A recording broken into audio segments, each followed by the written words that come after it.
Good morning. I'm going to call this House of Representatives State Government Finance and Policy Committee to order. Today is Tuesday, April 1st, 2025. Let's dispense with the minutes. If I can get someone to make a motion. Representative Sexton. So moved. Representative Sexton moves the minutes from March 27th, 2025. All in favor? Those opposed? That was enthusiastic. The minutes are approved. Okay, today we have a reasonably full agenda. We've got two presentations from constitutional officers. This might work. Auditor Blaha is Might have figured this out. figuring out technology. This might be working. Okay, so Madam Auditor, welcome to the committee. Apparently technology is your April Fool's Day joke. It is, it is. I just, my computer was nice enough to update right as we go, so I just need to get my slideshow up here. If Okay. I can find that. Slideshow, okay. Oh, goodness, it's asking me all my options. I'll show that again. All right, so almost there. Luckily, I think I can talk a little bit faster and catch us all up. Well, Madam Auditor, you and I have known each other since the time that you started in office. I know you can talk. Thank you. I will take that for the compliment. I'm sure it is. It is. You have the gift of gab, as do most of us. Okay, let's see what happens here.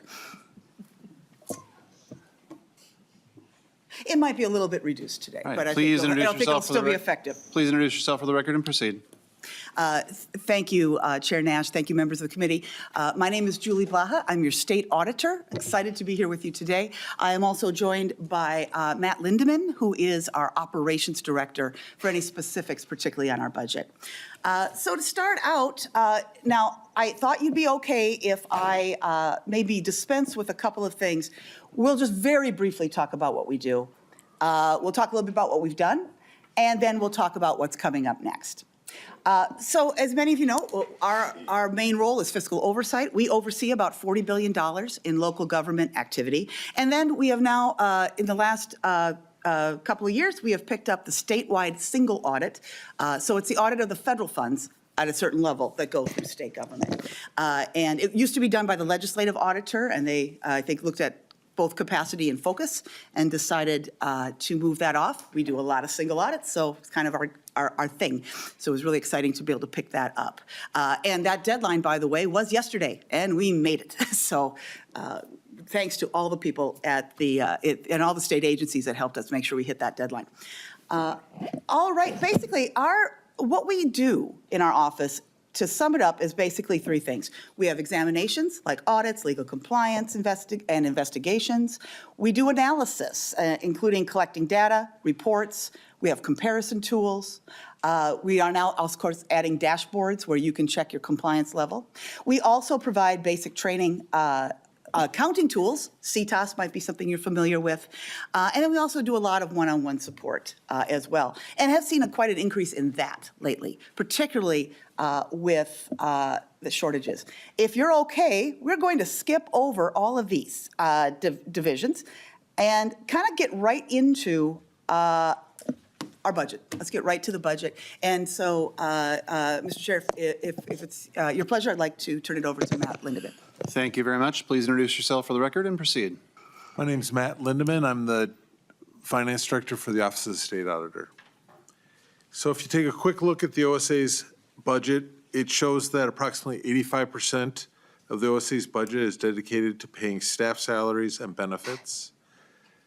Most of our budget is recovered by fees and other sources.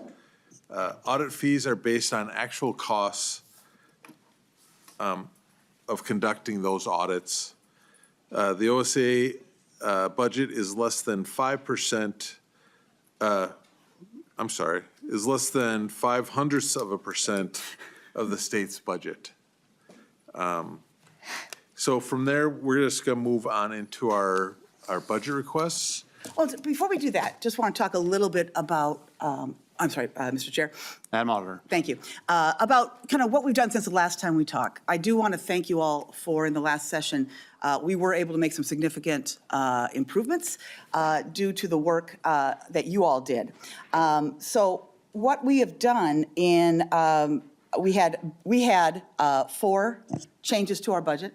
In our operations area, we increased administrative support, which also helped us decrease vacancies, as well as really has helped us find a way to get a lot of things done with staff that both specializes it and also has a bit of a lower cost. We added a township specialist, as we are trying to support townships, particularly ones that struggle to get their reporting in, that are really being hit hard by public finance staff shortages and other shortages in the finance sector. Special investigations, we are adding 2 special investigators, which is particularly timely because the number of requests to us has gone up sharply. Sometimes these are requests that we can very quickly dispense with. They might not be, they might be rumors, they might be, frankly, conspiracy theories. We can dispense with those, put some people's mind at ease, but it is taking additional time. And so our additional, particularly our additional administrative staff has been a lifesaver in that space. Technology, you all know about our technology from the last meeting that I was here. We have added IT staff and a new chief information officer, and again, making significant improvements there. Okay, and the compliance dashboards also that we have added, as well as improving CTOS. Particularly in CTOS, our city-town accounting system, basically QuickBooks for small government, we particularly increased security with additional encryption. It was a big part of that change. Other things that we have done new, we have a group called the Audit and Reporting Group. ARG. I'm happier about that than everyone else, but this is why there's a ship and sometimes an eye patch. But what we're doing is, what we've seen is that there's quite a patchwork in the oversight of local government. And in a time when we have a shortage, our goal is to really focus and find a way to deliver the accountability that Minnesotans deserve and are expecting and have right to expect, while dealing with changes in the workforce. And so it's a group of private sector auditors from the big audit firms that do state government. We have state officials, we have our team, and we have local government officials, and we're coming up with a lot of things. Fun fact, any bill you're seeing going through right now that changes a threshold for an audit for local government, by the way, I believe there are 2 right now, and we both think that they're very workable. In fact, we'll likely be testifying on those if they come up. We also, in that process, we've been building new tools to help you do your work. One of the things we're working on is a threshold calculator, so you know the impact of your thresholds if you're going to change them. Not just what the number is, but also how much effect it has on the entire system. Also, this last year was quite a bit of oversight of us, frankly. We had our peer review, which is when your colleagues come in and check your audit practices, got the highest rating that we can get on that. And we even reduced the number of small verbal findings that we've had. We also conducted an efficiency review. Because of the funding that we had, we were looking to see which tools we could find to increase our efficiency. So we were reviewed by an outside firm on how we do our audits. And we talked about timing and all of that. As a result, we were able to find tools and do some things that means we will not necessarily spend all of our funds that you allotted to us. And in fact, some of that will be coming back to the general fund because we were able to find some lower cost ways to achieve the same goals on that. All right. Okay, our change item goals. You see the change items that we put forward in October, which is when they are due, as you know, a couple forecasts ago. Just to tell you what our thinking was for the things that you saw in our ask, we need to continue essential oversight and respond to a national public finance staff shortage. This is probably the most important statistic that you hear thrown about nationally, is 75% of all certified public accountants could retire today, literally today. And we do not have people coming up to fill all those roles. So we are going to need to look at a variety of things to deliver, again, the oversight you all deserve while dealing with this workforce shift. And so what we were looking at are things like, of course, our operating adjustment, which keeps us where we are. I also would mention, we used to be 21% behind when adjusted for inflation of where our office was back in 2000. We're at 8% now. So again, you close the gap quite a bit in the last session. Still a gap, though. We also were talking about things like trainers, IT auditors, and of course, getting our data in a place that can be used more effectively by AI, machine learning, all of that. You see a similar thing in, I think, the governor's fraud package, the idea of going to some, putting our system in a set of data warehouses. Now, but we also understand that you all have a lot of tough decisions to make. So I thought we might want to just get right to just how we calculated that. And I think you'd probably be okay if we simply focus on our operating adjustment as we discussed today. So Matt Lindeman. Chair, if you look at our budget, our operating adjustment, the net cost would be $486,000 for the biennium and would protect 14.5 positions. So again, what we would do, the idea of having trainers was so that we could widen the pool of applicants. We'd be able to train our own and get more people in the door and be able to aid in both attraction, retention, and support local government officials that are really also struggling with shortages. The biggest asks we're getting right now are trainings. Now, I know you all know how exciting TIF is, but you can't believe just how much we've almost doubled our TIF training numbers, people coming to that, not just for the fun of it. We also, when we're looking at, again, the data warehouse to avail ourselves of machine learning to be able to increase efficiency, and the IT auditors is because regular financial audits have had significantly increased portions that are based on IT. They're not like the IT audit we just had, that the OLA conducted, but there is more in a regular financial audit. And of course, though, we do know you're making some tough decisions. So our top priorities are, first, operating adjustment. That keeps us from going backward. That keeps us moving forward. And we can figure it out with that operating adjustment. Also, apart from that, any place where you can increase pay for particularly in our office, it's MAPE, MMA, AFSCME members, our three big bargaining units. That will be huge. We are constantly struggling with make an offer, the person's excited to take the job, and someone comes in and poaches them with more money. And that's all there is to it. We do have some other flexibilities that make our office particularly attractive. Work-life balance, great mission. If I could look right at a camera, the OSA is a wonderful place to work. But I'll tell you, anytime that we can increase those salaries, that would make a huge difference for us as well. I would rather have to figure out how to deal with higher salaries than try to figure out how to fill vacancies with lower salaries. And so with that, we would be more than happy to have further discussion on whatever topic you'd like on that. Thank you. Thank you, Madam Auditor. Members, questions? Representative Sexton. Morning, man. Very good presentation this morning. Thank you for coming down and informing us. You've asked for a budget increase. Are you also increasing any of your fees to the cities and counties with the services you provide? Madam Auditor. Thank you. Thank you, Representative, Mr. Chair. Great question.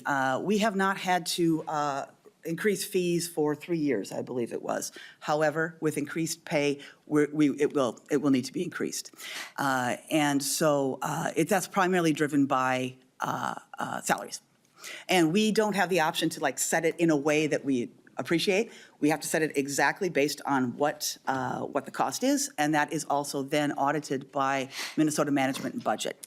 And then we do charge right down to the hour and to the person. So a newer person, that hour is charged to that person's cost. And so yes, that price, the cost will be going up. It will not be rising at the same rate that we've seen in the private sector, but it will still impact our local governments, yes. Representative Sexton. Can you give us an idea, maybe a percentage-wise, how much a small town of 30,000 would see as far as an increase in their audit? Madam Auditor. Thank you. Another good question. One of the things is that we are not doing, we really don't have very many small entities. We have primarily counties, and the smaller entities also are more likely to be doing another kind of examination, engagement, like an agreed upon procedures or something like that, depending on their size and structure. But as far as a cost increase, we won't know that yet. We're calculating it right now.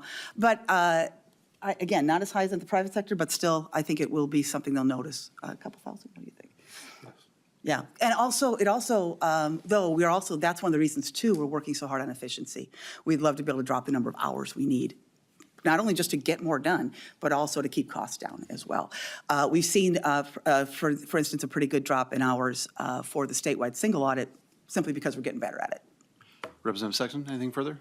Can we get a follow-up letter or Oh, some you bet. sort? Thank you. Absolutely. Representative Joy. Thank you, Mr. Chair. Thank you for the presentation today, and as we see an increase coming, my question will be, you talked about collective bargaining and kind of what we got going on, or like your employees. What will your percentage be on the paid family leave for your total staff? Auditor Blaha. Thank you, Chair Nash, Representative Joy. I know that because we got a fiscal note request on it last year. For us, it really doesn't make a change. Because of the contracts that we're working with, we've already been providing those same things, and the tracking is not really unreasonable for us. So we don't expect to see really any cost impact because all of our staff basically already had those benefits. Representative Joy. So your staff already has like the 12 weeks off, they're already paying in, and when they're off, they get 60% of their salary, or they have all that already to meet that criteria. Not the ESST, but the paid family leave. It's going to start? Again, Auditor Blaha. thank you. Thank you, Chair. Thank you, Representative. Again, I can follow up with more detail on that. Don't have the top of my head, but my understanding is, again, we are not expecting an impact from that because it's simply, we already have our own HR person, so we already know how to track it, and we don't anticipate having an issue with that. To be honest, also, we are just running a lot of overtime, frankly. People are putting a lot of extra time in. We are not getting a lot of extra leave also. Representative Joy. Co-Chair Klevorn. I did not see any. Thank you. I would like to know just about the CTAS program. Yes. Because I think to Representative Sexton's question about fees to cities for audits and it being your response that it's based on time and things like that, did you feel that the CTAS is helpful to those smaller communities to expedite their audits and things like that? Auditor Blaha. Thank you, Chair Nash. Thank you, Representative Klevorn. Yes, in fact, we very recently had a call, someone asking about the cost of their audit. Now, it was not an audit we perform, but they're saying, wow, this audit is $15,000, and we only have about $150,000 in our whole budget. And one of the things that we suggested was and their own private auditor suggested is, why don't you start on CTAS? Because it keeps you organized and it is directly connected to the rules in Minnesota. CTAS will only work in Minnesota. Iowa asked for it. I had to tell the Iowa State Auditor, I'd love to give it to you, but it won't work for you, and because it's tailored to our statutes. But that can reduce the cost of your audit by making sure you're better prepared, and it's organized in a way that saves your auditor time. So we've seen there are a lot of cost savings there. In addition, with reporting to us, the reporting that's required by the legislature, it's a one-button situation. If you're on CTAS, you can just push that button, and it pulls it together and reports it to us. So it will save you hours internally. It will also save your auditor time, as well as simply just cutting down errors and increasing transparency, which I think also is great for the public. Thank Chair you. Klevorn, anything further? Yeah, just one last thing. I'd like to know about the dashboard because we made a significant investment in the dashboard also. Have our counties and municipalities found that to be a helpful tool? Auditor Blaha. Thank you. And yes, to the point that they're asking for more. So that is what we're seeing right now. It is set up so you can have that moment at 4 a.m. and you're thinking, oh, did I get my TIF stuff in? And you can go to our site and check it. You also can check your community, you can check your neighbors, and have a chance, where are we in compliance. And so I've seen, things like fire relief associations where the last couple of years we have not had to, nobody's had to lose fire state aid because they filed on time. We got everybody done with less effort on our end as well. So we are seeing some benefit there, again, to the point that people are asking for more. Thank you very much. Representative Quam, we skipped you before we went to Chair Klevorn, so go ahead. Thank you, Mr. Chair. And these are somewhat related. How much misuse and fraud have you found? How many, much funds have you been able to assist in gaining back? And since you took over the audits of the federal stuff, how much clawback has the federal government done with Minnesota? Auditor Blaha. Thank you, Representative Quam, Chair Nash. All those are really interesting questions. I don't know if I can calculate them off the top of my head. But as far as fraud, again, I'm thinking of the fraud that we have seen the last, I can't add it up in my head quick. I can get it to you, though. Okay. Things like finding, embezzlement and good thunder and a lot of what we've actually been working on in our investigations area are a lot of questions about what do I think here? Conflict of interest. And we spend a lot of time looking at conflict of interest. And what we're actually finding is most of the time we'll do our investigation and we're finding that what we're seeing in this government entity is legal. And so I think any conversation you all want to have about conflict of interest, I think what people's expectation of what the rules are and what the rules actually are quite different. So as a result, a lot of the things we've investigated lately have not yielded fraud, but have actually yielded that the issue was not there. As far as the federal government and as far as clawbacks, that wouldn't necessarily show up on our audit. And so one of the things I can tell you is we have seen some trends in the federal single audit of improvement on the main areas of concern, frankly, across the country, particularly in the area of subrecipient monitoring. And I would love to come and one of the things that we may want to do is have us come and testify and walk through the trends we're seeing in the single audit. Since we took that over, we do walk through those trends with department heads to talk about what we're seeing on there. So we're seeing some progress. I think it's because we do findings come up every year, and you keep checking them until they're gone. But as far as clawbacks, that wouldn't necessarily show up in our work. And Auditor Blaha, in the interest of time, Yes. Maybe we can make sure that you get Representative Quam's questions so that you can maybe provide a letter back to the committee. Sure. So just one quick question for myself before we move on to the AG.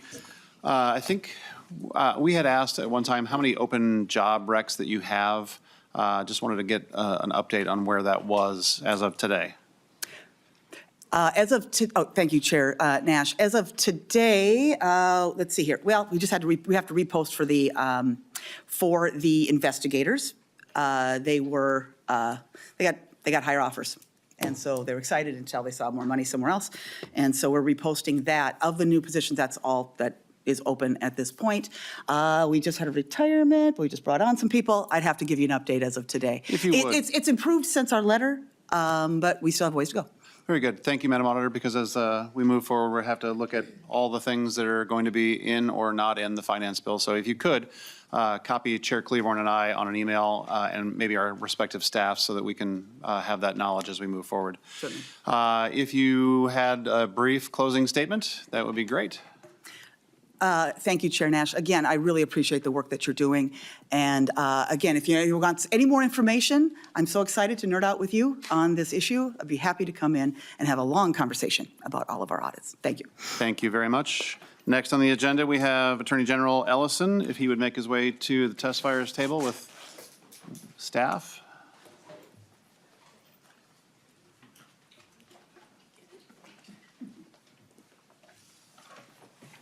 Welcome to the committee. If you would, introduce yourself for the record and proceed with your presentation. And just to be, we didn't get a presentation. Was one submitted? Okay, very good. Please proceed. Good morning, Mr. Chairman and co-chair. It's an honor to be in front of the committee again today, and I thank you for your time.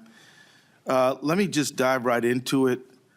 First, a very quick overview of what the core functions of the Attorney General's office does.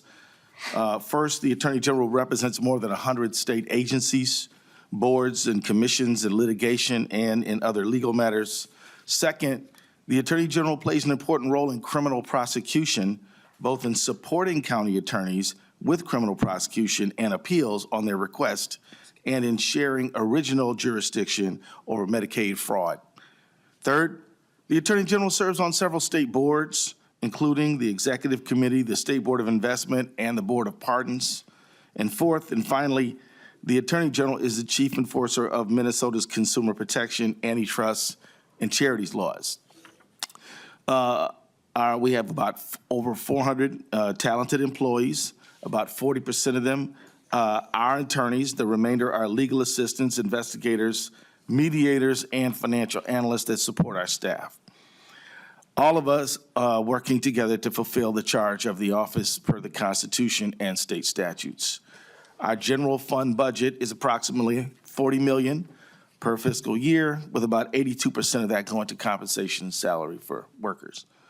I want to thank the legislature for your investment in our office. Our ability to strengthen our team has helped us deliver for the people of the state of Minnesota. In the 20 years before I was sworn in as Attorney General in 2019, the office saw a reduction in budget, even as our state's population increased, as society became more litigious, and the challenges facing consumers became more complicated. The funding we received in 2023 helped us to hire about 26 new legal staff who have made dramatic contributions to our office. I'd like to highlight a few areas, but this is not an exhaustive list. As you know, original jurisdiction for most criminal prosecution in Minnesota lies with county attorneys. We have a county attorney system, and they are elected in our 87 counties. However, Minnesota Statute 8.1 provides that when and only when county attorneys request it, the Attorney General may take over prosecution of a criminal case from a county attorney. Also, the governor may appoint the Attorney General's office to take over any criminal prosecution. The Attorney General's office maintains a division called the Criminal Division to help with these requests. Historically, it has been the county attorneys in greater Minnesota who have smaller staffs who've requested this help, and we've been able to step in those critical times, given that we prosecute maybe 30, 40 murders every year. In some counties, never see one within about 4 or 5 years. And then, of course, there's legal conflicts. And so we are the prosecutor of last resort and are well-trained and able to help local counties when they need it. Beginning in 1999, however, the Attorney General began decreasing its capacity to assist county attorneys with criminal prosecution. So by the time I became Attorney General in 2019, the division was down to 1 full-time and 1 part-time prosecutor. This was a big concern to the counties as I talked to them, which I do regularly. We had a high back in before 1999 of 12 full-time prosecutors, and this meant that the assistance they were able to provide county attorneys was limited to only homicide cases, and that the office routinely was unable to accept cases, which created problems because counties then had to turn to other counties to do complicated cases and to do cases where they were not staffed, when it's really the Attorney General's job to do that. So when I ran for Attorney General on a pledge to restore the criminal division to full strength and be a better partner to our county attorneys, especially in greater Minnesota, using existing resources, I was able to boost the number of full-time prosecutors from 1.5 to 3, but we still were not able to meet the demand that counties had. So as a result, I requested more resources from the legislature that was granted in 2023, and now we have 9 new staff for the division, and they're all very busy working with counties all over the state, mostly in smaller counties, but from time to time we do appeals for nearly all counties except for the largest ones. So I'm pleased to report that with the assistance in 2023 and 24, we have more than doubled the new cases per year. This is tremendously important for our counties. Criminal prosecutions, particularly for homicide, are expensive and place a significant burden on our counties and create a real problem when it comes to the administration of justice. So the cases that we do, again, homicide, criminal sexual assault, child pornography, drug overdose cases involving deaths, and even wage theft cases. So in the past 6 years, we've been able to take cases for county attorneys in 40 different counties in every corner of the state. So the Attorney General's Office has the authority to enforce both state and federal antitrust laws. We've been busy in this area to protect competition in the marketplace, benefit consumers, and maintain, fair wage competition among employers. When I was first elected, the office had a very small antitrust section, 1 or 2 people working on it occasionally.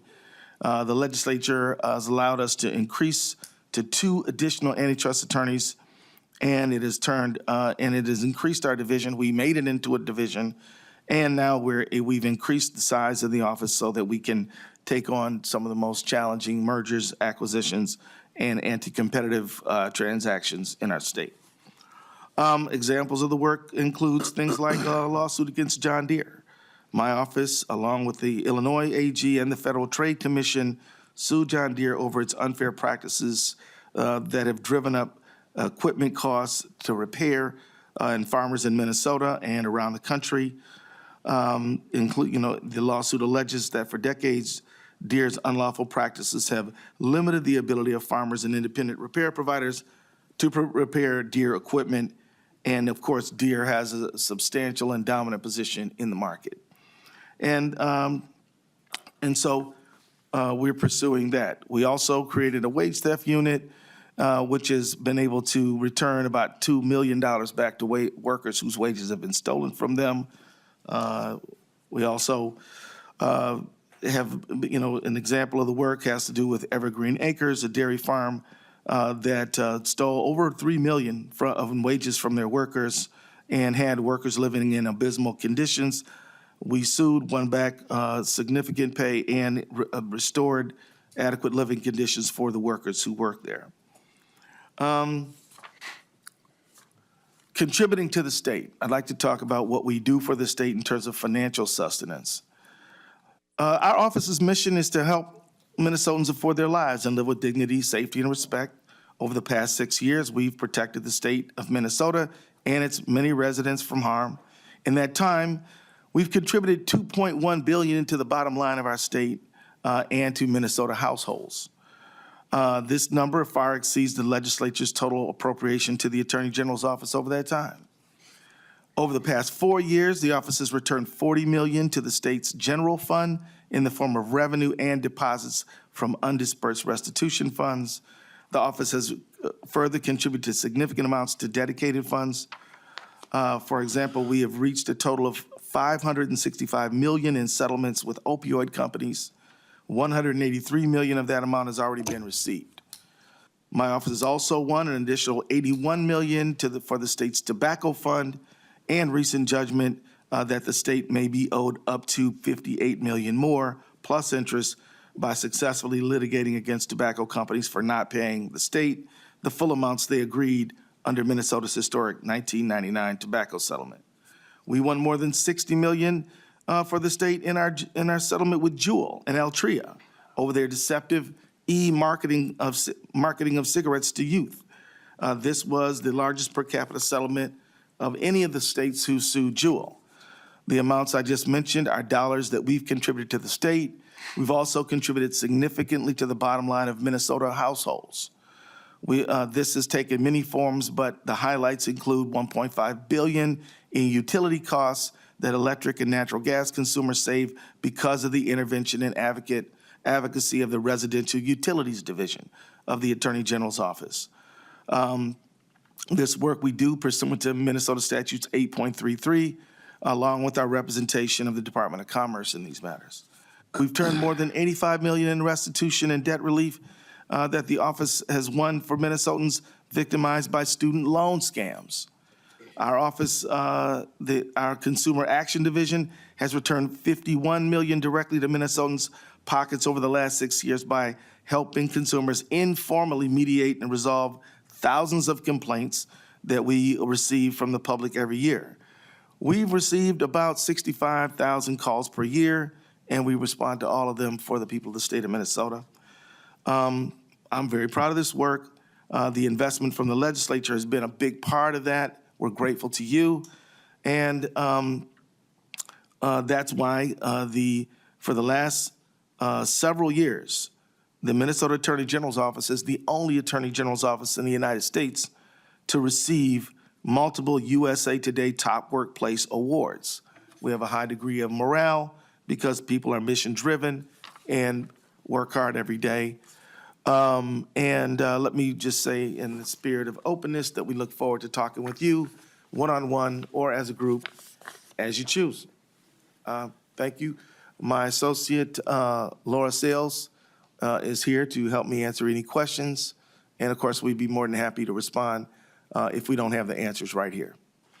Thank you, AG Ellison. I do have at least one member question. Representative Quam, you had a question. Thank you, Mr. Chair. And actually, when you spoke to the committee right after you started, just previously to your starting, there was a issue where the AG refused to defend a state law, and several counties were sued. And those counties won, but the legislature had to then pay for the legal fees. Have there been any other instances of where your office has declined a request by, a county, a city, agency to defend Minnesota state law? Mr. Chairman? Before, if I could, Representative Quam, are you talking about the lawsuit from the prior state auditor? Yes. Just wanted to make sure that, I saw the confusion, just wanted to make sure that I understood the question before we answered. AG Ellison. Mr. Chairman, I'm not sure what lawsuit you're referring to. I certainly don't remember the case that you're talking about. Can you give me a name or citation so that I could respond to you directly? Representative Quam. Actually, you responded when the first time you were before a legislative committee, when you started, it was the Attorney General was suing several counties because we had a state law that allowed options for some entities to seek other entities to audit them than the Attorney General. But I guess offline, when you can look at that, the other things I'm curious about is, and this will be offline as well, what is the average cost of external lawyers? Because I know there have been examples where there have been annual average cost, and then the annual average cost and unsuccessful challenges to the federal government. And then lastly, what is the success rate at the final decision point for these federal challenges? And AG Ellison, I saw you writing those down. As I'd asked the auditor, if you could maybe work with Representative Quam to address the questions and just drop us an email or a note, that would be helpful for everybody, just so we can make sure that we're all in the loop on this. Certainly, Mr. Chairman. Thank you. Representative Quam, every single case that we brought against the federal government, we've won. And so we don't have any unsuccessful costs. We've got either a temporary restraining order or a preliminary injunction in all of the 11 cases that I've had to file since January 20th. So we don't have any, that would be zero. In terms of federal challenges, would you like me to complete my answer? Please proceed. In terms of federal challenges, the remarkable thing about these challenges is that I would like to think that we're winning because we have such awesome lawyers, but the real truth is that the government is acting, federal government's acting quite outside of the law. And based on the common law ultra vires challenges, the Administrative Procedures Act, the Constitution, even judges from judges that have been Republican appointees have ruled in our favor consistently. Representative Quam, brief follow-up before we move on? Yes, I'm sorry I didn't make it clear. I'm not curious about the last 2, Okay. 3 months. Okay. I'm talking about history. That's why I asked about the annual cost. Yeah. So, So I know that there were previous ones of which weren't successful because you've been in there for years. So offline, you can go back and look at the history of your office and be able to answer the question. AG Ellison, very briefly, or you want to move on? Yeah, I'm not Do aware some of- follow-up offline. yeah, certainly, Mr. Chair, I'm not aware of any unsuccessful challenges to federal statutes. I just don't, none come to mind now. And then I think your first question was outside counsel. Is that right? So we could follow up with that. We generally don't use outside counsel. We use outside counsel in the case we have involving ExxonMobil. We have outside counsel that we use in the Jewel matter. But we also have several Minnesota AG lawyers working on the same file. So we can prorate those. But it's somewhat of a rare occurrence that we do that. And then in several of our cases that we brought outside counsel, they didn't charge us anything at all. So we'll get that back to you. And thank you, Mr. Chairman, and Representative Quorum. We're happy to work with you. Thank you very much. We'll now move on to Representative Jones. Thank you, Mr. Chair, and thank you, AG Ellison, for being here. I first just wanted to say thank you for all the work that you and your office does. I mean, clearly, you're helping support the people of Minnesota, every county, helping to support our county prosecutors, and then going after, industries that affect so many of us. So thank you for that. Just a question, kind of relating to just a conversation we had with the state auditor about vacancies, and in particular, some challenges of competing with the private sector. And so I'm wondering, has your office experienced any difficulty in that way? AG Ellison. Mr. Chairman, Representative Jones, we've been fortunate in that anytime people do move to another office, we're able to fill it we're able to fill our vacancies.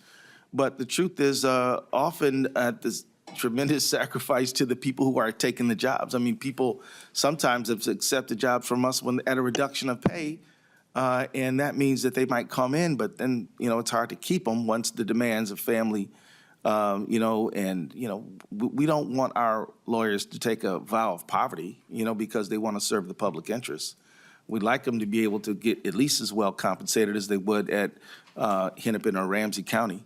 We don't expect to keep up with the U.S. Attorney's Office and certainly not the private sector, but in order to keep talent, in order to maintain institutional memory, it's important to have competitive pay for workers. Representative Jones, anything further? Okay. Members, in the interest of time, we've got bills still to hear. We've got Representative Davis and Representative Anderson will encourage expediency, and we can go to Representative Davis. Thank you, Mr. Chair. Thank you, Mr. Attorney General, for being here this morning. Thank you. So can you just, I'm going to put two questions in the one here. Just very briefly tell us about your Medicaid fraud unit, control unit, and then roughly how much money have they uncovered, a ballpark figure, if you could give us that since you've been in office. AG Ellison. Yeah, Mr. Chair, thank you very much. Thank you for giving me a chance to talk about a Medicaid fraud unit. We are enormously proud of it. The Medicaid fraud unit pays for itself through criminal restitution and civil recoveries it wins. The unit's budget is about $5 million per year, and of that, the state pays only 25%. And we have recovered $53,237,300.35. And so, and that's between 2029 and 2024. And if you'd like, we could provide that in an email or a memo. Representative Davis, anything further? Yes, Mr. Chair, thank you for that information. Yes, I would love to get that in an email. And then to my next question, I'm concerned about perhaps Medicaid fraud that we haven't caught yet or that is being done currently as we speak. So what can we do? What are your suggestions for us as legislators? What can we do to help, keep it from happening on the front end? AG Ellison. Mr. Chairman, this is a great question. It's somewhat philosophical, and I'll agree to that. I'll admit to that. But my thought is deploying more people at the investigative level will probably be the most effective way to ensure the importance of the program. The other thing is, we've got to talk about the importance of Medicaid to vulnerable people who don't have any health care. Because what I say is that every time you steal from Medicaid, you're eroding the public support for Medicaid. And so this is a crime. It's a serious crime. It's got to be punished. I would say that, yes, penalties, longer sentences do have an effect, but most people who commit crimes don't think they're getting caught. It has something to do with criminal mentality. So what we got to do is increase the certainty that you will get caught. And so that's what I would do. I'd put more money into investigation. And as you know, anybody who's watched Law and Order knows that you got the police and you got the prosecutors. We're the prosecutors. We also do have investigative staff, but most of the work that we do is the prosecutions we do is based on investigations that happen, that at least start in the Department of Human Services. So that would be my advice, Representative, and thank you for your question because it's critically important. Representative Davis. Thank you, Mr. last- Chair. Thank you, Attorney General. Thank you. All right, Representative Anderson. Thank you, Mr. Chair. And thanks for being here, Mr. Attorney General. Certainly, Just a quick question. You mentioned the right to repair lawsuit you joined with Illinois against John Deere. Right. And just a kind of a novice legal question. Since Minnesota, under current statute, farm equipment is exempt from right to repair, what's the standing of Minnesota joining that lawsuit? Yeah, thank you, Mr. Chairman. We have significant and concrete injury to our state because, as you know, under the Minnesota state statute, the Attorney General is allowed to vindicate the rights of Minnesota consumers. And our argument is based on consumer protection laws and on antitrust laws that that these right to repair laws are not lawful and they're too restrictive. And so, yeah, we have substantial standing. We believe that this case is moving forward, and we have no worries about maintaining our lawsuit based on issue of standing. Representative Anderson, anything further? Okay, we will now move to Chair Klevorn. Thank you very much, Mr. Chair and Attorney General. So Representative Davis asked the largest part of my question about Medicaid fraud. It is also part of your budget request. Yes. So I want to make sure that we understand fully the need for this additional resource in your office, but also one of the things that we've heard about to Representative Davis, the best way that we can prevent this fraud is to make sure we have adequate line staff doing the work so that they can see patterns and see the criminal activity and stop it before it gets to the expensive part of prosecution. So we heard that, and we also heard, I just want to make sure that everyone heard your comment that this is a real criminal enterprise. These are people who are very greedy and who think they'll never get caught. And so criminals are going to do criminal behavior. But if you could please help us understand your budget request, I would appreciate that. Thank you. Attorney AG Ellison, if you would also put the number so that everybody that's watching online could also understand the budget ask. Where's that? Okay. So our request would be $390,000. And as I noted before, there's a substantial federal match for the program. I'm just like, you know, 3/4 of the money is federal money. We put up 25%. The federal agency that sort of administers the Medicaid program does regular assessments of state Medicaid fraud programs like ours. And they came to us and said, we think you're understaffed. And so we then formulated a request to you to try to bring us in line with what that federal agency believes we should have in terms of personnel. And so that is the genesis of our request. I can tell you that you are right. Trying to prevent fraud before it starts is very important. And you're also right that, you know, people who commit crimes are amazingly imaginative. I mean, they're They think about what they could do if they thought about doing what was right. Yeah, it's that's sort of the genesis of our request. And but invariably, you're going to get people who you've got to prosecute. And I just want to let the committee know we're clear the difference between people who make mistakes, people who are committing fraud deliberately. Some are small operations, some are big. And some do their fraud in connection with other enterprises. We had to pursue a nursing home, which relied on Medicaid dollars, but also ended up in a lot of medical neglect. I believe it was out of Aiken County. I think it was Golden Shores, it was a few years back. And so we do have to prosecute these people at some point, but some of them get so far gone, and some of them have a mix of Medicaid fraud and medical neglect and other sort of abuses. So thank you for your question. I hope I covered it.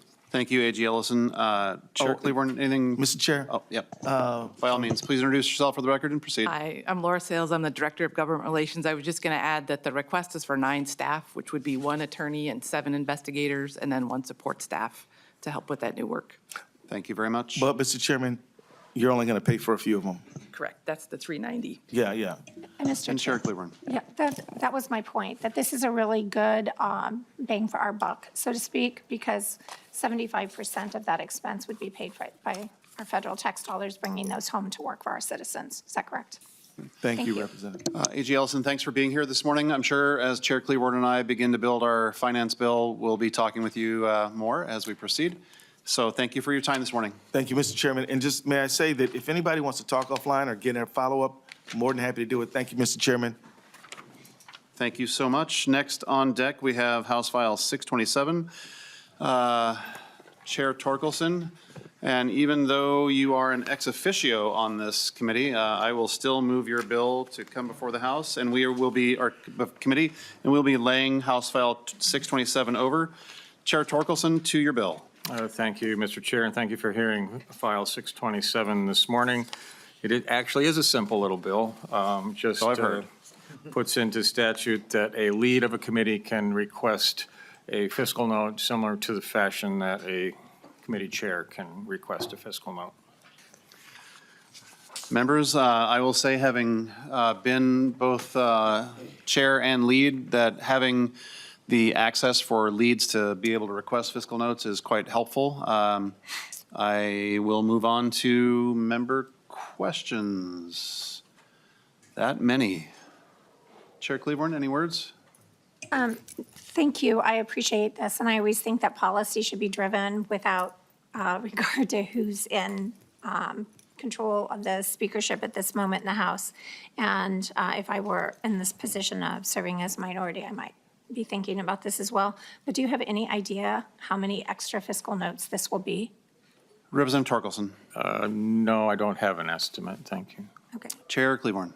I was just wondering if we then would know the appropriation for this, but it's, Yeah, and as I understand it, it will be fairly infrequent, and I don't know that we've had a sound fiscal note for this, but I believe it's pretty close to de minimis. If Ms. Roberts may know that, yes, no? Chair Torkelson, do you have an inkling? I do not have it in front of me. Okay. I That's think all right. That's there's a fine. number floating around, and it was in the Ms. Roberts. small thousands. Yeah. Ms. Roberts is going to be making her way to the testifiers table. That's good. And once again, speaking as previous lead on this committee, it's not that frequent that by the time a bill hits our committee, we're going to need the lead to be able to get a fiscal note, but there are some times where it would be quite helpful. So, Ms. Roberts. Mr. Chair and members, Helen Roberts from the House Fiscal Staff. I have not requested a fiscal note on this bill. I think our discussion with amongst the fiscal analysts is that we did not think this would have a large impact. I can only speak for my experience, but I think for the general practice for fiscal analysts is that we will request a fiscal note for any member that requests a fiscal note for their bill. And we also look ahead for the committee to see which bills are coming to the committee, so we request fiscal notes in advance. The practice has always been that the Chair of Ways and Means has sort of delegated that authority to the fiscal staff so that the Chair of Ways and Means and the Chair of the committees don't have to manage that process and allow the fiscal staff to do that on their behalf. So we do not expect that there would be a big impact. Thank you, Ms. Roberts. Appreciate that. I can see from the corner of my eye, Chair Klevorn. No, thank you very much. That's all I need. Thank you. Okay, Representative Torkelson. Well, thank you, Mr. Chair, and thank you to the fiscal staff that always does a fine job. The effort of this is really just to continue the free flow of information through our committee structure and allow leads to make sure that those fiscal notes are requested, and it would just improve the flow of information, Mr. Chair. Thank you, Representative Torkelson. And with that, House File 627 is laid over for possible inclusion. Next on the agenda, we have House File 474. We are hearing this informationally. Representative Long, thank you for coming before the committee. Please, I will move your bill to come before the committee, and we will be doing this informationally as stated, because I believe the bill is actually in possession of another committee. Please proceed. Thank you, Mr. Chair. I appreciate it. So this is a bipartisan bill regarding the statutes that Minnesota sends to Congress. Each state gets 2 statutes to send them. Minnesota's current 2 statutes are Maria Sanford, which was installed in 1958, and Henry Maurer Rice, which was installed in 1916. Like Minnesota, many states have chosen to submit 1 civic leader and 1 political leader. So, for example, Kansas sends Amelia Earhart and Dwight Eisenhower. California has sent Father Junipero Serra and Ronald Reagan. Mr. Maurer Rice was an early leader in our state in helping facilitate statehood, and he was one of its first 2 U.S. senators. But there's been more than a century since we have updated our statute. And since Mr. Maurer Rice's statute was sent, Minnesotans have accomplished quite a bit on the national stage. And I believe that the Minnesotan who's had the greatest impact on national politics in that time is Hubert Humphrey. As folks know, Humphrey was the Vice President of the United States from 1965 to 1969 under President Johnson, was a Democratic standard bearer for President in 1968, served for 23 years in the U.S. Senate, and his accomplishments included the Civil Rights Act of 1964, proposing Medicare and the Nuclear Test Ban Treaty. Humphrey was always bipartisan in his efforts on legislative goals, and often his biggest antagonists were in his own party, particularly on civil rights. So all that the DE amendment that we are informationally hearing today would do is to allow for the state to collect private donations to pay for a new statute to be made. It would be a recast of the statute that is currently on the Capitol grounds here, and then for that to be shipped to D.C. and to ship the existing statue of Mr. Maurer Rice back to Minnesota to be displayed in Rice County. And so I believe this is the time to update our statute in D.C. and to reflect the history that's transpired since 1916. Thank you, Mr. Chair. Thank you, Representative Long. And members, we're not moving the DE because this is informational. It'll be moved in a separate committee. So we will then have the statute for the statue in the form that the author would like when that comes. This may be included in our finance bill. That's why we wanted to hear it here. Members, questions? Seeing none, Representative Long, to your bill. Thank you, Mr. Chair. I appreciate the consideration for including in the omnibus and appreciate the support. Thank you very much. Okay, we are now going to move on to House File 361. Chair Klevorn will be gathering your, you're going to go to the testifier table? Okay. House File 361, and that referral is going to be to Ways and Means. We're going to lay it over instead for possible inclusion.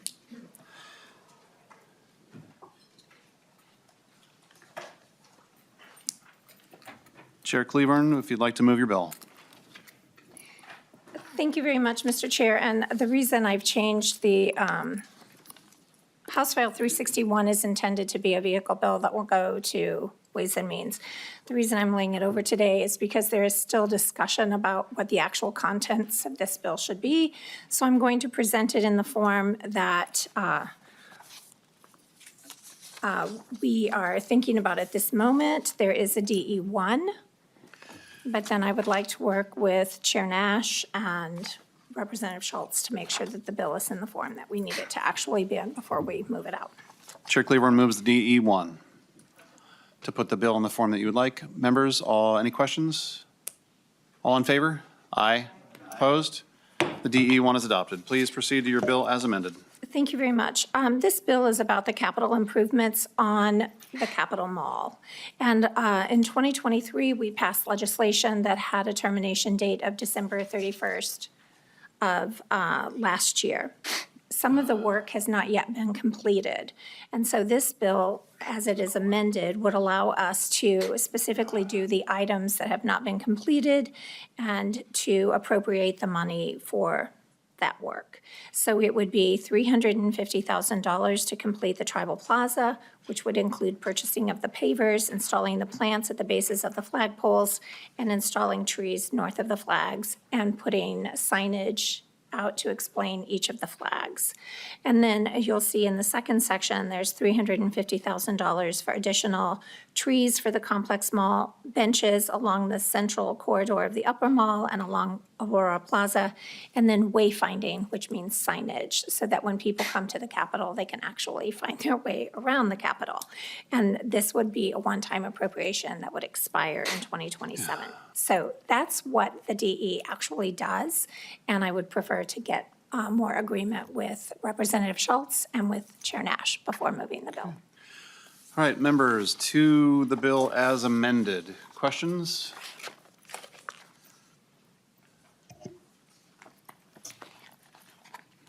Saw a little movement. I thought somebody want to testify. Okay.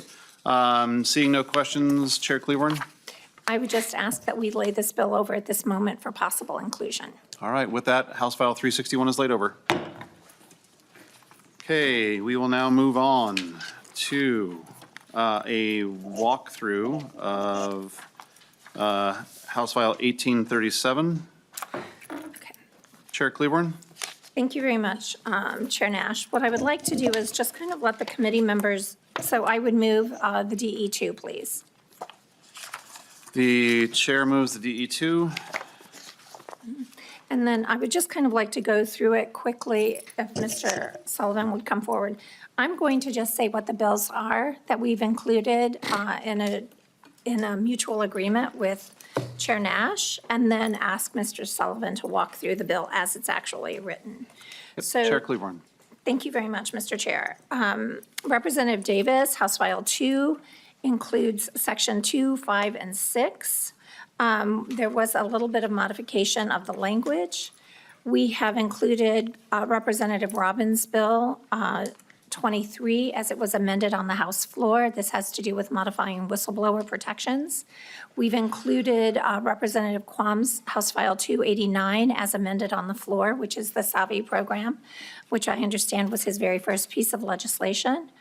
We've included Representative Long's House File 474, which is the wording for the statutory hall, but that will be in the finance bill. I think I have that wrong. That's in the finance bill. Apologies, that's incorrect. We've included the Myers State Fossil Bill, which was House File 791. We've included Chair Nash's House File 927 and House File 1059, which are legislative commissions that have been removed, and House File 1060 as well. House File 1062, also the driver vehicle systems oversight has been repealed. That's Chair Nash. We are including the changes to the Compensation Council that was provided by the LCC, House File 1151. We've included House File 1172, which is the Myers bill for the Constellation. We've included House File 1240, which are modifications to the Legislative Auditor. We've included Representative Davis, House File 1809, which is a change to the debt report date. My own bill, 1836, which made changes to the Government Data Practices Law. This bill, 1837, as amended, as the vehicle for the State Government Policy Bill. House File 1910, which was also a Legislative Coordinating Commission change. We've included Representative Paul Anderson's 1956 for the threshold on the municipal liquor auditor requirements, Representative Howard's Bill 2020, which is the CGIP policy. We've modified state contract language, including House File 2232. And we have added the Office of Administrative Hearings Bill, which was House File 2451. Changes to the Joint Legislative Studies provision, House File 2514. Legislative definition of joint offices, House File 2515. State personnel management provisions that were introduced in the governor's bill, but we removed Section 7, and that was House File 2713. And then the governor's bill, finance bill, House File 2783, but we've included Sections 5, 7, and 10 out of the policy provisions of that bill only.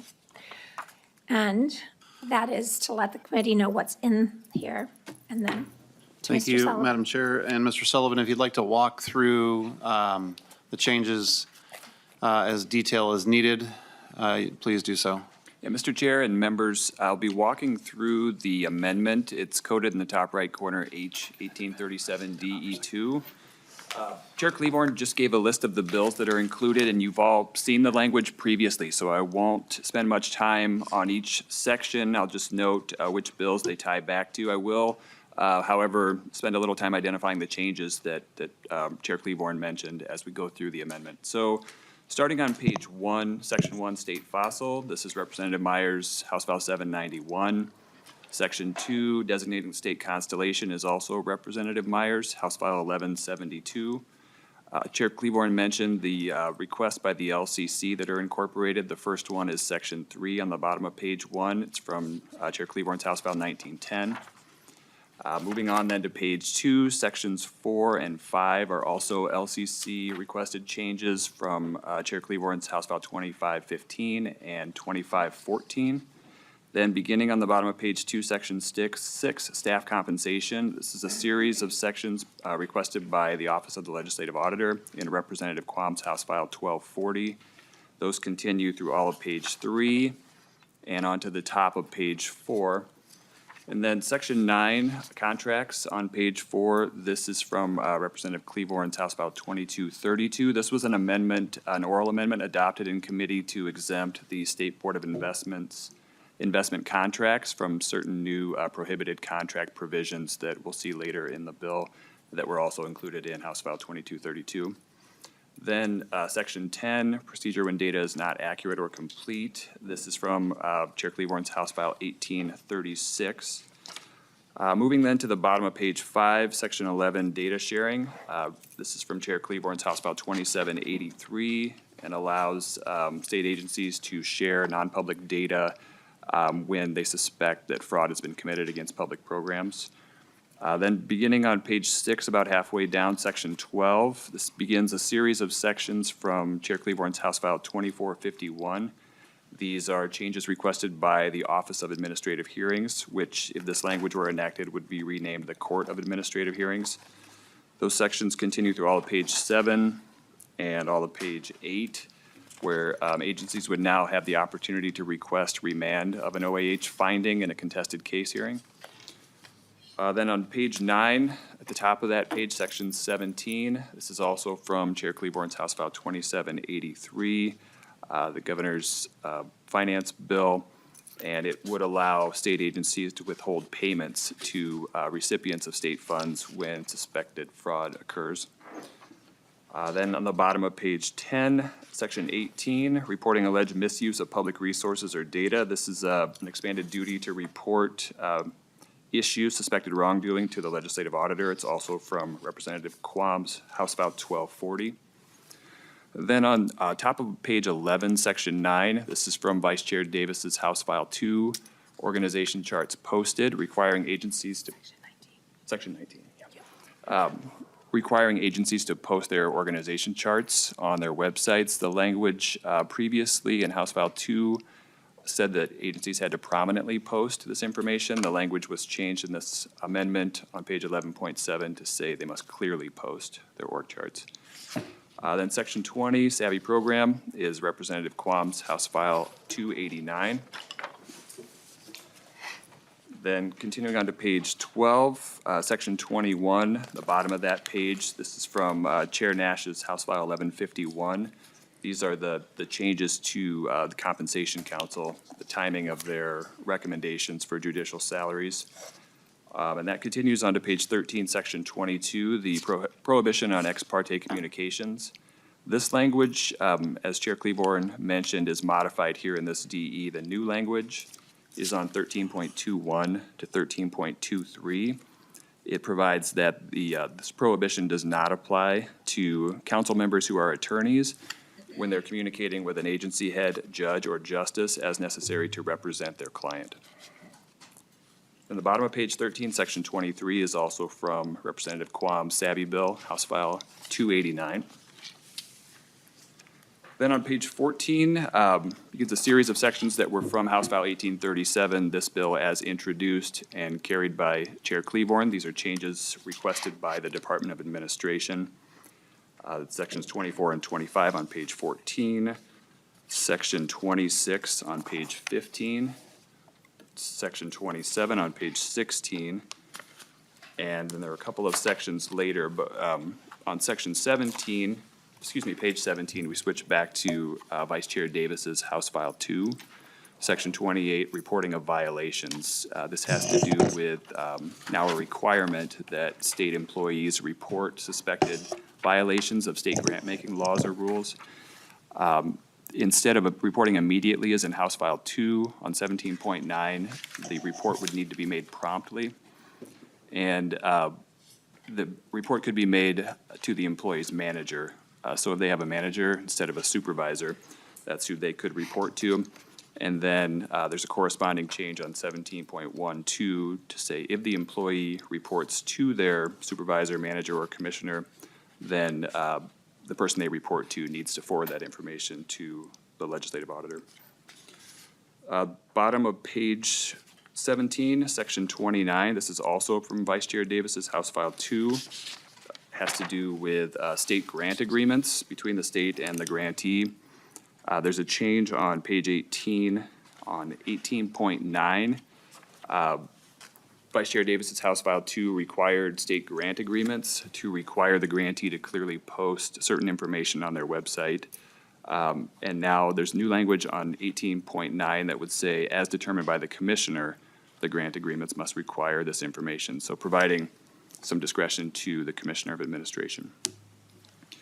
And on page 18, halfway down the page, section 30, this is from Chair Klevorn's House File 2232. Also a request from the Department of Administration providing that certain terms in state procurement contracts would be unenforceable and void. Moving on to page 19 then, the top of that page, section 31, we're back to Chair Klevorn's House File 1837. Additional recommendations or requests from the Department of Administration. Those continue on the rest of page 19, all of pages 20, 21, and the top of 22. Then about a quarter of the way down on page 22, section 35, generally, this is from Vice Chair Davis's House File 1809. It modifies the timing of an annual report from Minnesota Management and Budget to the legislature regarding debt that state agencies have determined is uncollectible. Then on page 23, at the top of the page, section 36, this is from Representative Howard's House File 2020, providing eligibility for dependents of certain retired state employees to participate in CGIP if the retired state employee loses their eligibility for CGIP for certain reasons. On to page 24, the top of that page, the insulin repayment account, section 37, is from Chair Klevorn's House File 2783. Then moving down to the definition of fraud in section 38, the bottom of page 24, and the definition of misuse. As Chair Klevorn mentioned, these are from Representative Robbins' House File 23 as amended and passed off the House floor. That language continues through all of page 25. and the top of page 26. And then section 42, the audited financial statements. This is Representative Anderson's House filed 1956 regarding municipal liquor stores. Section 43 is a revisor instruction from House File 2451 to change OAH to CAH, Court of Administrative Hearings, throughout statute where those terms appear. The repealer, these coincide with other bills that are incorporated and that I've mentioned previously, with the exception of the Legislative Commission's Subdivision 1. These are Chair Nash's bills, House Files 927, 1059, 1060, and 1062. And then Article 2 contains all of the state personnel management sections. There are 30 or so of those, so they're in their separate article to keep those sections together. These are all from Chair Klevorn's House File 2713. As she mentioned, though, minus Section 7, which modified the ability of state employees to request that MMB investigate the duties of positions in the classified service. So in my bill summary for the DE2, I do provide more information about what I feel are the significant provisions in this article and the provisions that are repealed at the end. So if you have any questions about those, please feel free to reach out to me. And with that, Mr. Chair, I've reached the end of the DE2. Thank you, Mr. Sullivan. And I'll just say before we move to questions that thanks to Chair Klevorn, Ms. Rudolph, Mr. Grunhauser, we spent some time putting these together, and it went well. So, members, questions? Representative Jones. Thank you, Mr. Chair. And something that just occurred to me that was kind of small is regarding the organizational charts posted. There's no timing aspect to that. I'm wondering if we could add just like that this occurs on an annual basis or something, because otherwise I worry that. Representative Jones, do you want to give us a section? Yes, it's on 11.6. Mr. Sullivan, you want to go back to the testifiers table, or Chair Klevorn? Thank you, Chair Nash and Representative Jones. This language has been, I appreciate it, right? I really appreciate what you're saying. This would be a question that Chair Nash and I would probably have to negotiate to make that change. Some of these these would be for state agencies. So I don't know how frequently the agencies actually change their organizational chart with staffing or not staffing. Lead Nash? Yeah, I would ask Mr. Sullivan, is an inclusion of a defined time frame necessary for this? Mr. Chair and members, it's necessary, I guess, only if the legislature feels that without that language, the agencies would not update that information as needed. Madam Chair. Thank you, Mr. Chair. I think that the language is pretty clear that they're to keep their organizational charts there. I think it would be something that we could speak to them about and let them know our intent and then see how it goes. And if it doesn't happen, then that would be an opportunity for us to change it in future years. And Madam Chair, I would tend to agree. Okay. Yeah. Any further questions?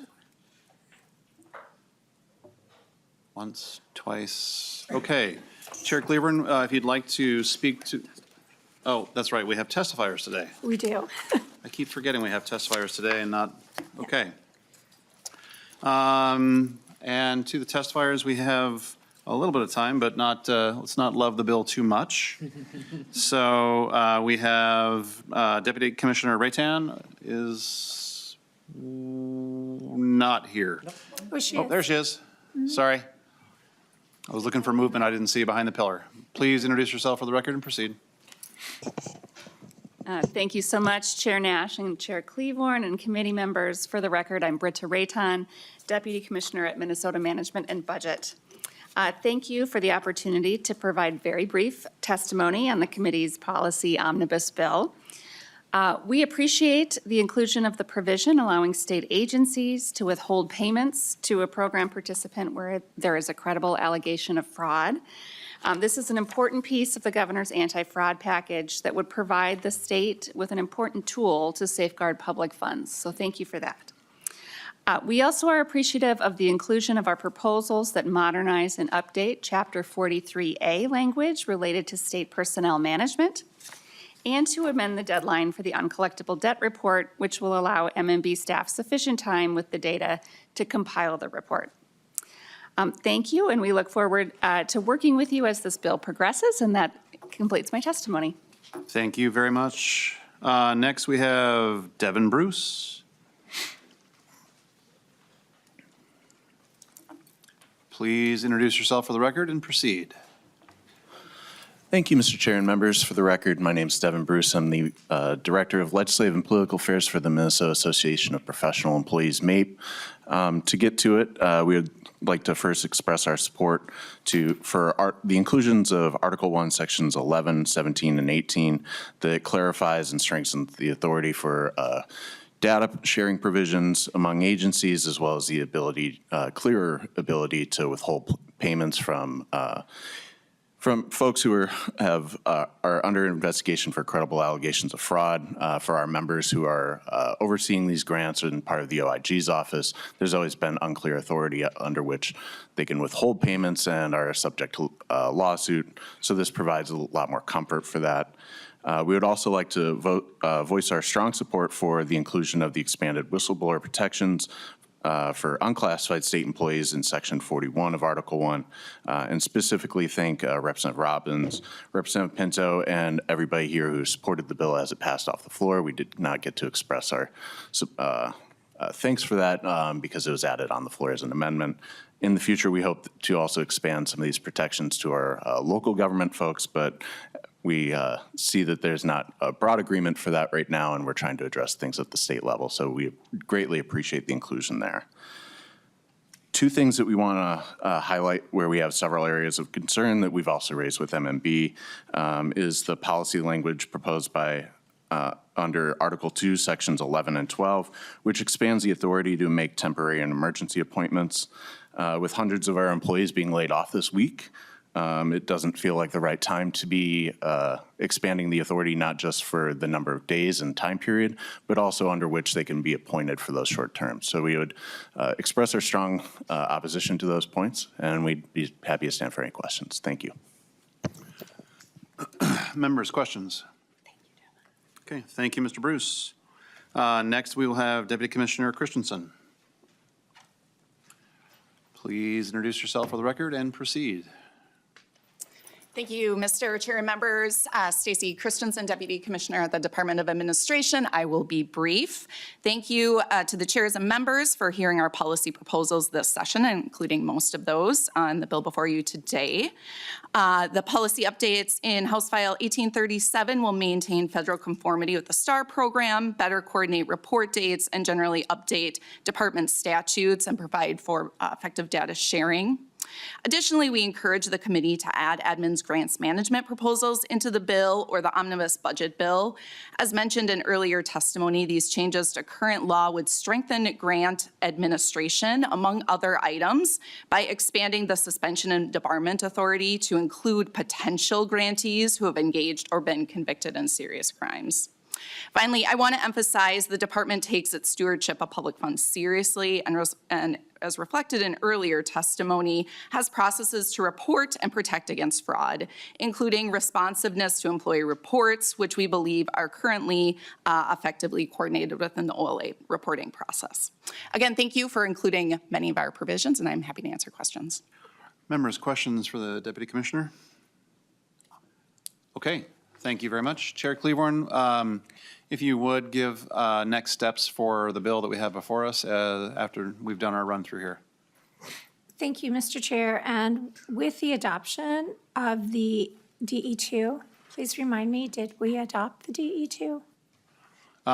We're doing a run through, so we don't need to do that. I think we'll do that on Thursday. We'll do it on Thursday. Yeah, Okay. that would be my understanding. I just wanted to make sure I had it right. So what we will do next is we will take the conversation that we heard today and have a discussion about that to see which pieces we might want to modify or add.